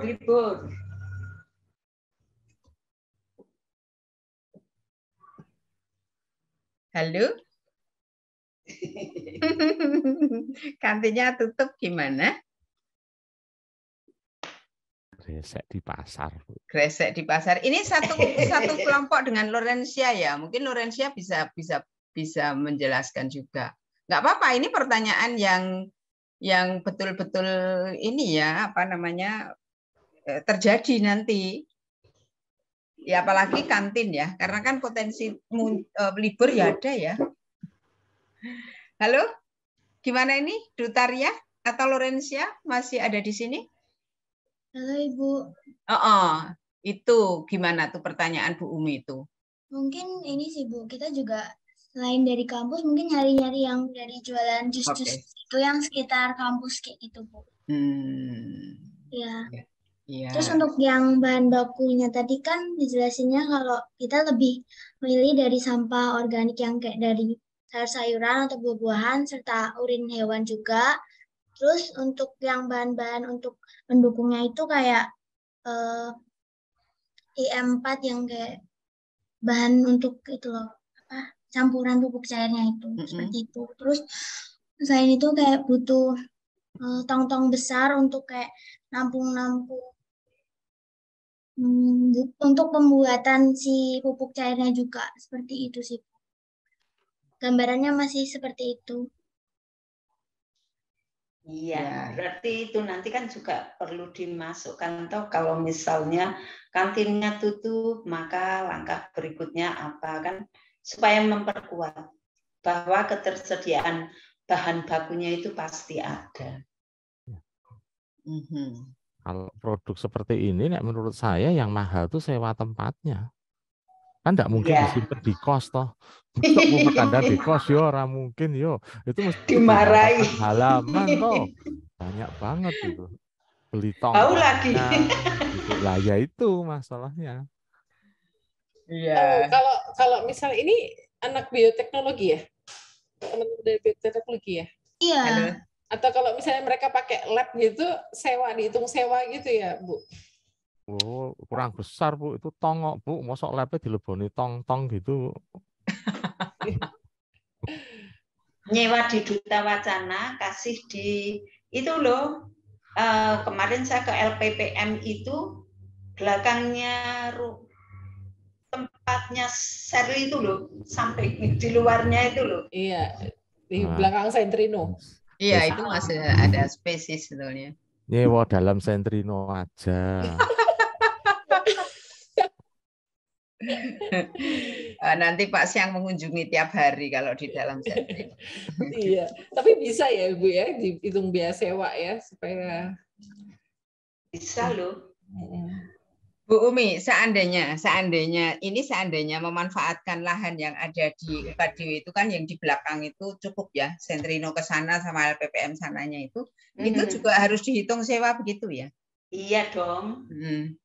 Dihitung sewa walaupun murah tetap dihitung sewa karena ini kan untuk bisnis. Ya. Kebetulan saja ini untuk masih mahasiswa ya. Tapi nanti kalau jalan sungguhan kan harus ada lampu. Ya, harus dihitung. Kalau untuk standar estimasinya gitu, ada saran tanya ke siapa ya? Mungkin kan kayak pembimbing, nah pembimbingnya juga nggak tahu gitu, tanya ke siapa ya? Estimasi harga sewa gitu, Bu? Iya. Iya. Tanya ke KRT. KRT. Iya. KRT mau menyewakan berapa nih? Nek mahal ditawar. Ya, itu ya. Yep. Lorencia, kita belum tahu nanti ada di mana ini tempatnya, mau menyewanya di mana. Oke. Bagaimana Lorencia, masih ada? Nanti dicoba dijembatani juga ya Bu Agustini ya. Betul. KRT. Ya. Kalau menurut saya loh, ini menurut saya saja loh ya, nek tanya di KRT, mesti bayangan saya ya dia enggak tahu, mesti tanya WR2. Ini bulat panjang Bu, nek menurut saya loh ya. Estimasi di luaran. Nah, daripada gitu, nek menurut saya sih jangan estimasi di luaran, tapi estimasi dengan tadi aliran kas, estimasi dengan biaya dikira-kira dengan setoran modal dari P2MW tadi. Itu paling gampang. Nah, nek nuruti beneran masalah nanti realisasinya mau beneran mau gimana pikir nanti nek saya loh ya. Ruwet nek tanya itu mesti ruwet menurut saya. Ya, toh tetap ada dasar perhitungannya ya. Ya, minimal kan ada perhitungannya. Meskipun nanti salah-salah yo pikir nanti gitu. Soalnya kasihan nih mahasiswa nek di tekon sana orang tekon sana muter-muter malah nanti. Ya, atau kami nanti ini aja, kami juga untuk sebagai untuk ngeyem-ngeyemi standarnya gitu, kita coba tanya kalau sewa apa namanya kantin itu loh. Nah itu mungkin standarnya. Ya bisa juga. Takutnya kalau gitu kan diberi standar yang tidak masuk hitungannya ini loh. Iya. Jadi hanya untuk ngayam-ngayamin, nggak hanya untuk ngayam-ngayamin. Tapi kalau misalnya kurang ya nanti kan bisa di apa namanya sesuai dengan proposal. Untuk patokan ya Bu. Patokan awal, ya, nggak saklek. Ya. Bu, ada gambaran. Sewa kantin mahal ya Bu. Mahal. Sebulan itu lupa saya, sebulannya berapa? Hampir 6 juta. Hampir 1 juta. Nah itu mungkin setengahnya. Yang itu, yang baru itu loh, dekatnya Biro 3 lama itu kan ada. Sekarang kan Mbak Jus pindah ke sana toh, Mbak Evi itu 1 juta Bu. Saya pernah tanya, 1 juta 1 bulan itu. Yang Mbak Jus itu. Iya. Siap. Ya, itu bisa jadi patokan.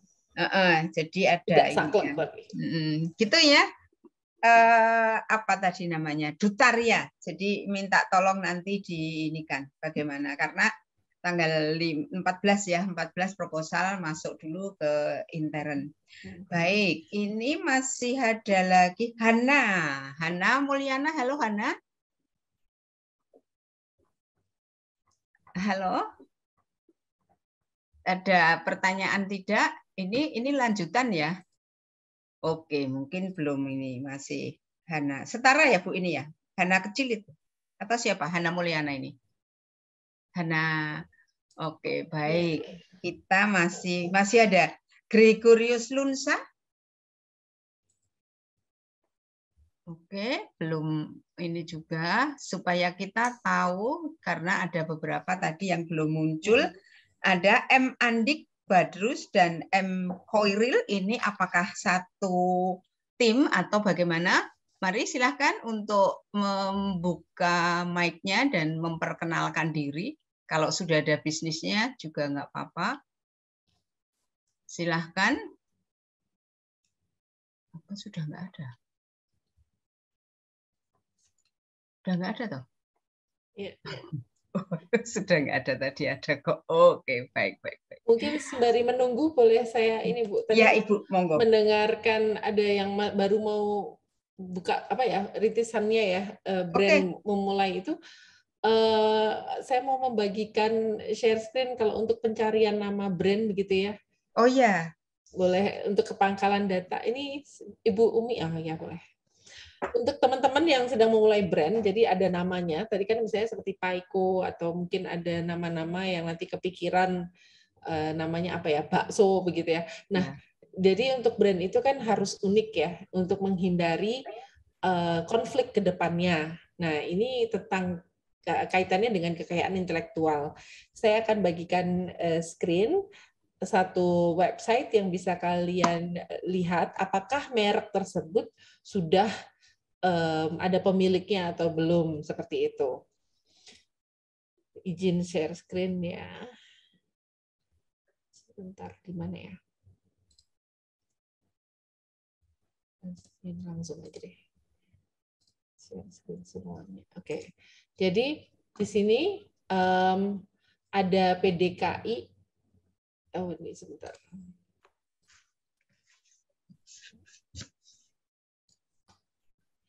Ada yang namanya PDKI Indonesia, djip.go.id, pangkalan data kekayaan intelektual. Nanti linknya saya copy paste. Ini ada pilihannya, ada merek, paten, desain industri, hak cipta, indikasi geografis. Nah, yang berkaitan dengan kalian itu sebenarnya merek ini ya. Nah, ini misalnya tadi apa ya? Merek tadi Paiko ya, yang kita nanya-nanya ya. Paiko, sebenarnya kalau di Google, itu ternyata Paiko itu merupakan nama umum ya. Ternyata paha ayam kodok gitu. Kesingkatannya itu adalah paha ayam kodok. Jadi mungkin banyak orang sudah menggunakan nama tersebut. Nah, ini seperti ada Paiko plung-plung, Paiko jos, seperti itu. Jadi penting untuk ada keunikan dari brand kalian.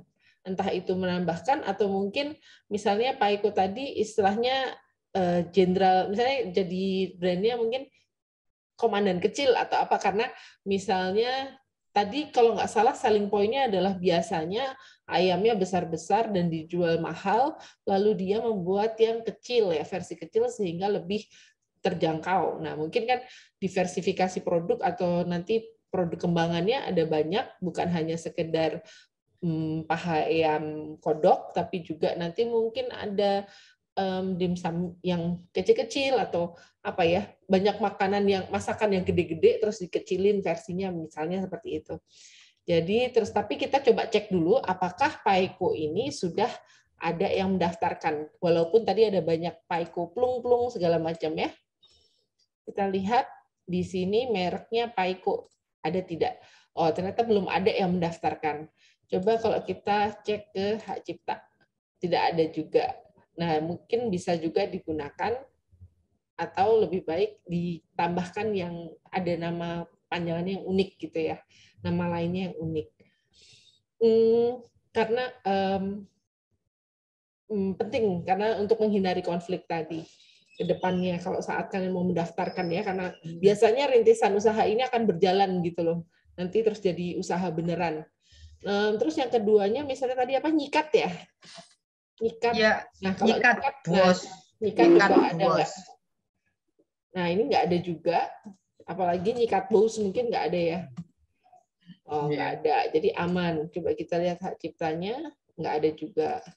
Nah, terus yang ketiga tadi ada Saraspao. Nggak ada juga. Ini yang untuk Indonesia saja ya. Nanti yang internasional ada lagi sih, tapi untuk saat ini sebaiknya Indonesia aja. Lalu misalnya ada Dutaria. Dutaria Galenda. Apa? Dutaria saja ya. Dutaria. Tidak ada juga. Tidak ada. Coba kita lihat duta ya. Kalau tentang duta aja, nah ini kan ada banyak sekali nama duta.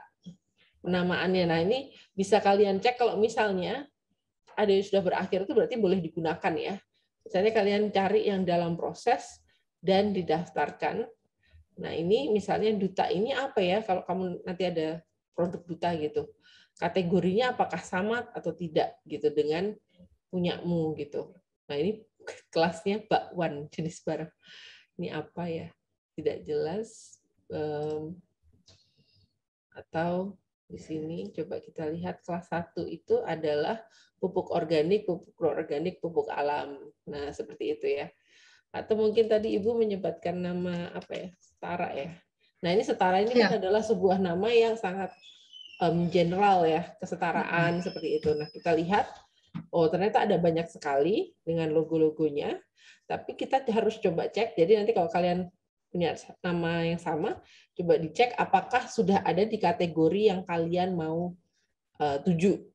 Misalnya kalian ternyata ini ternyata setaranya di bagian apa nih, peralatan art ya, seni begitu ya. Oh, berarti kalau kalian misalnya tadi setaranya tentang makanan atau apa gitu, berarti masih boleh. Masih bisa gitu ya. Coba kita lihat dalam proses dia setaranya apa. Oke, ini jasa konsultan desain. Seperti itu. Satu lagi mungkin kita lihat random, ada yang ditolak. Kita fokus aja yang di sini didaftarkan. Nah, ada skincare atau setara organik, teknologi ini purun setara. Ya, seperti itu ya. Jadi coba ini apa? Dia masuk ke rokok kretek. Oh, ada rokok kretek setara. Seperti itu. Jadi itu tambahan bagi teman-teman yang akan memulai branding. Ini bisa kita dapatkan selain ini nanti di PDKI Indonesia ini kalian juga dapatkan di kalau kalian ke googling misalnya apa kekayaan intelektual Indonesia.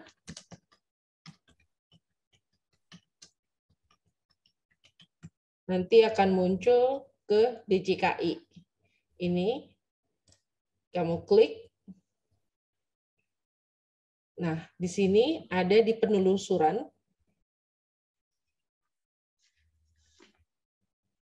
Maaf ini.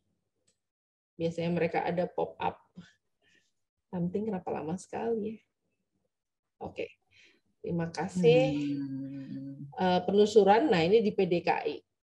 Di bagian sini nanti kalian akan ke yang halaman tadi. Seperti itu, terima kasih sekali ya, semoga membantu.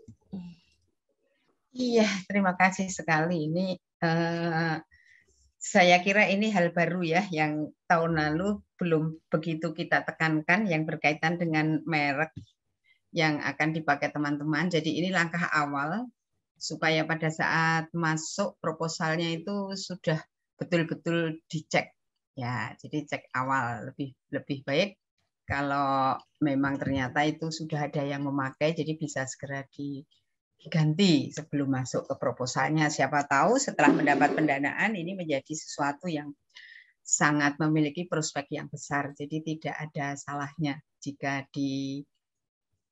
ditelusur lebih dahulu. Oke, baik. Ini nampaknya waktunya sudah mau habis. Apakah masih 1-2 menit? Apabila masih ada pertanyaan, singkat saja misalnya. Apakah masih ada? Tidak ada? Oh ya, baik. Kalau tidak ada, kita akan segera akhiri. Oh, ada presensi, Bu? Oh ya, sebentar presensi. Oke, baik. Kesediaannya? Ya, silahkan. Mungkin teman-teman. Pertanyaan, Bu. Bukan pertanyaan sih, ini klarifikasi. Ini ngumpulnya terakhir Senin ya? Oh, enggak, Pak. 14, tapi kok tadi ada pengunduran jadwal ya? Iya, karena Senin masih ada BMC. Ya. Oh, I see. Ya. Lalu kayaknya mundur 1 hari, 15 itu baru direkap, kemudian 16, 17 itu review internal, 18, ya 17, 18 itu revisi mepet sekali. Ini tadi ada tambahan. Sebentar, tadi di atas tadi ada jadwal yang diberikan oleh Bu Winta ya tadi yang memasukkan. Ini 13 BIMTEK, 15 rekap proposal. Oke. Reviewnya hanya sehari. 17, 18 itu revisi proposal. Lalu 18, 19, 20, 21 itu upload. Tetapi sebetulnya paling lambat itu 21. Nah, diharapkan kita tidak upload di hari 21, Pak, supaya tidak macet sistemnya, sehingga diharapkan 18 itu sudah mulai. Syukur-syukur kalau 18 bisa, kalau enggak ya ada pilihan waktu itu. Tapi nanti akan dilakukan upload bersama-sama di lab, nanti dipandu Biro 3 supaya lebih mudah. Begitu ya, Pak Cek Siang. Baik, Bu. J. Jadi mahasiswa tahu bisa upload atau enggak itu setelah 16 ya berarti, 17 ya berarti ya? Iya. 16 baru review internal, 17 diberikan. Nah, setelah itu direvisi langsung sudah bisa memberitahukan. Iya. Oke, baik. Terima kasih Bu Winta. Iya, kami ingatkan teman-teman semua dan Bapak Ibu, tanggal 13 nanti sama jam 5 sore, hari Senin kita masih ada 1 BIMTEK lagi yang berkaitan dengan BMC, karena ini juga dibutuhkan di dalam proposal. Jadi sudah lengkap hal-hal yang sangat krusial dari tadi keuangan, kemudian nanti disambung dengan BMC. Ya. Mungkin begitu, monggo Bu Winta kalau masih ada lagi yang ditambahkan. Tidak, coba di copy paste saja untuk link materi dan link daftar. Oh iya, supaya kalian tidak lupa gitu. Send kepada teman-teman di kelompok kalian mungkin, atau ke dosen pembimbing boleh, jadi tinggal klik nantinya. Dan mohon kesediaannya untuk mengisi presensi. Gitu saja, Bu. Iya. Sudah cukup. Oke, baik. Oke, semoga sudah selesai mengisi presensinya ya.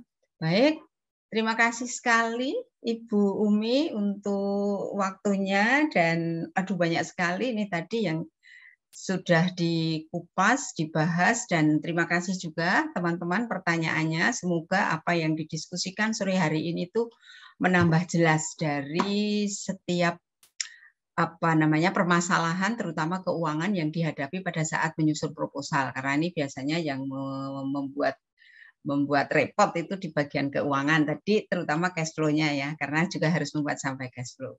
Baik, terima kasih sekali, dan juga Bu Winta, kita diingatkan untuk ngecek dulu. Tadi sudah ditunjukkan bagaimana ngeceknya merek yang teman-teman buat supaya cukup aman. Siapa tahu nanti itu akan menjadi persoalan. Jadi dibuat aman lebih awal. Oke. Baik, Bu, sekali lagi. Ada permintaan sponsor untuk foto, diingatkan ini. Oh iya, Ibu, monggo. Maaf, itu foto Ibu. Untuk foto. Oh begitu. Foto aduh, saya penting membaca. Oke, baik teman-teman, mari kita foto dulu. Halo. Ada siapa? Timo, Indo, tolong dibuka Pak Siang. Dutaria.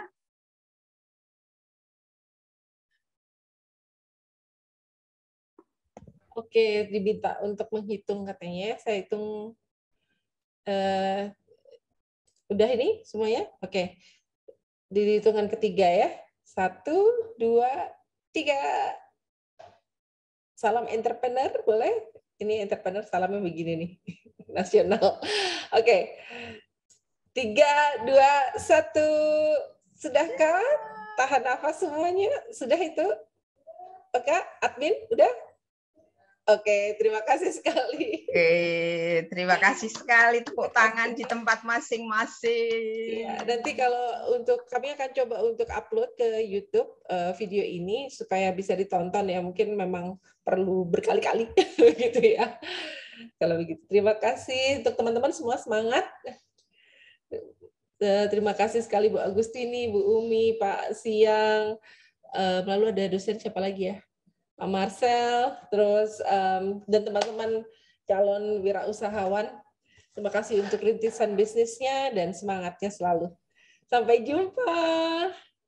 Terima kasih semuanya. Sampai jumpa hari Senin ya. Bye. Terima kasih all. Terima kasih. Izin live ya. Ya, terima kasih Bu Umi.